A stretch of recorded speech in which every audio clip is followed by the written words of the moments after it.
Good morning. Hey, you stink. I'm used to it. You've soiled yourself again, you. Kevin didn't put a diaper on you before he left yesterday.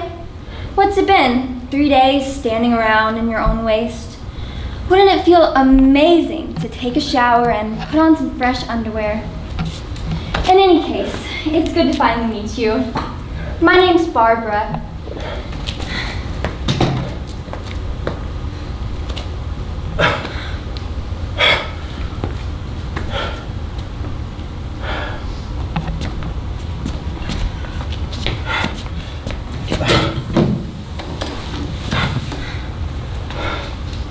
I've heard so much about you.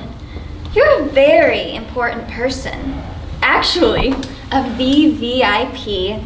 Impressive credentials. A psychologist working for the opposition. A truly high-valued detainee. Kevin left me your file just chock full of interesting details about you. What a life you've lived! And you know what? I'm just glad I'm here with you. I mean, glad I'm here with you, rather than Kevin. Don't you think? Really sorry about the handcuffs and all last night. A formality, you know? And that music, God, really sorry about that. Kevin sent me a message this morning saying he simply forgot to turn it off before he left. The thing about social media, the internet has a perfect memory. At least from the point of view of the intelligence agencies. Data is king and we own it all.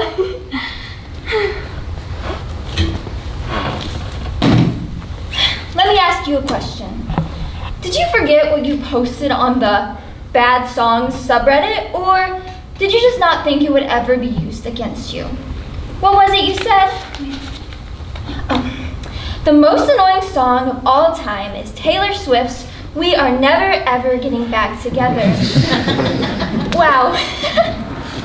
Wow, you sure got a lot of pushback on that. Kevin does send his apologies. I think he overslept. I had a great night's sleep. How did you sleep? What's it been, 72 hours? You of course know that legally, we're allowed to keep you awake for no more than 180 hours straight. Can you believe that? 180 hours. That's ridiculous. Most detainees crack around the 72-hour mark. And that's where we find ourselves now. You know from your own work as an interrogator that sleep deprivation is usually the most effective means to elicit information. Kevin's got quite the sense of humor, wouldn't you say? Cranking that amazing Taylor Swift song up to 11 over these state-of-the-art stadium speakers for 10 solid hours. An infinite loop of screeching teenage angst who wouldn't just be dying to have it stopped. So, let's say we get this going. Frankly, I'm getting a bit weary of doing all of the talking. Let's do this. I ask you some questions, and you give me some answers. And we can wrap this up and all go home at the end of the day to our families and a really, really good night's sleep.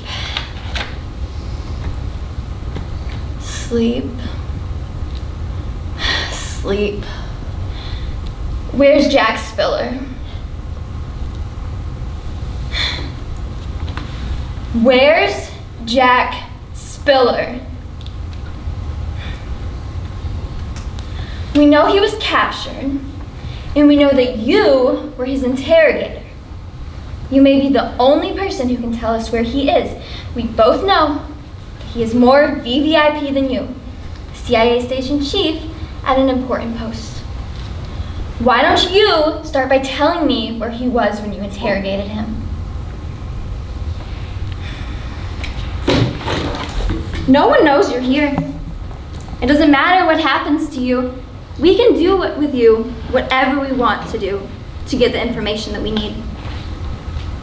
As far as anyone knows, you've already been eliminated. You didn't know that, did you? A rocket hit your car and everyone assumed you were vaporized. You were pink mist for a nanosecond before the fireball consumed everything within 50 meters of you. Except, we knew you weren't really in that car. We knew that you had checked into a Motel 6 one state over since you assumed you'd be looking for Jack and his interrogator. My name's Ted. You can forget about that. You know how this goes. We start by breaking down your ego and turning you into a non-person. Get you to that point where you realize that we completely control your mind and body. You're a nobody. There is no past. There is no future. You live in the pain of the present. Now, you're just a guy in a room at the end of a hall in a modular building, plonked down here in the middle of nowhere. Your name's not Barbara. What did you say? Your real name is Becky. Why would you say that? I read your file too. Jack Spiller is your father. A career agency man whose daughter followed in his footsteps, and that's why you are conducting the interrogation yourself. We're both good at what we do. The difference is that now you are my detainee. But I can help you get out of here and return to your family if you just play nice. Where's Jack Spiller? You think you can play good cop to Kevin's bad cop? Either way, I've got nothing to say. That's where you're actually wrong.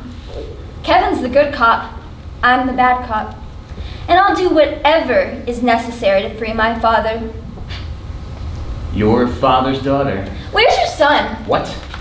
It's been at least 3 days since you communicated with him. Where's your son? My boy is a civilian. We don't go after each other's families. Those were the old rules.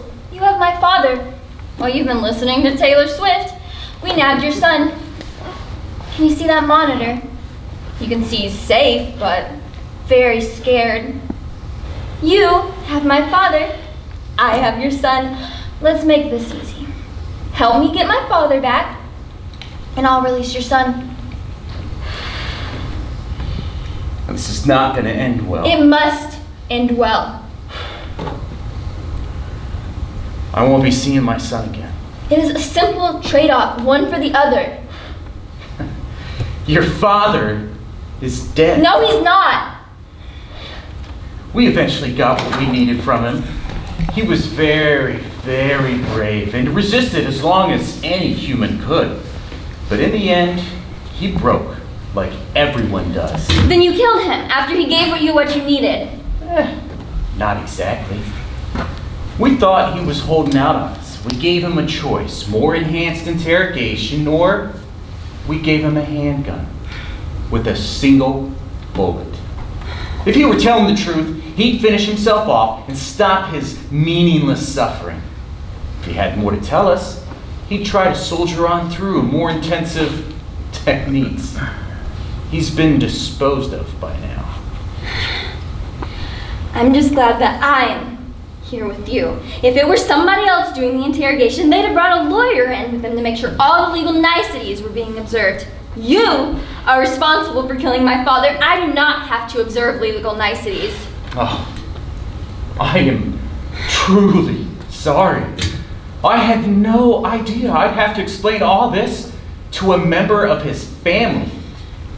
They did give him an honorable way out. Then it was you! Kevin, bring your Glock, remove the magazine, leave one in the chamber.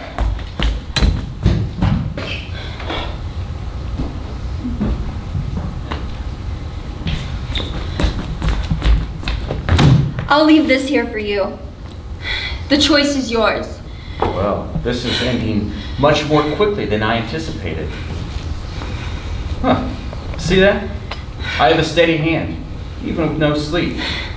I'm going to find a way to turn that music up to 12 for a week with you shackled. To the ceiling if you change your mind. Well, Taylor Swift has no idea the role she's played in the murky world of espionage. You think this is funny? I'm gonna stand on the other side of that two-way mirror and watch. Pink mist. For real this time. For real.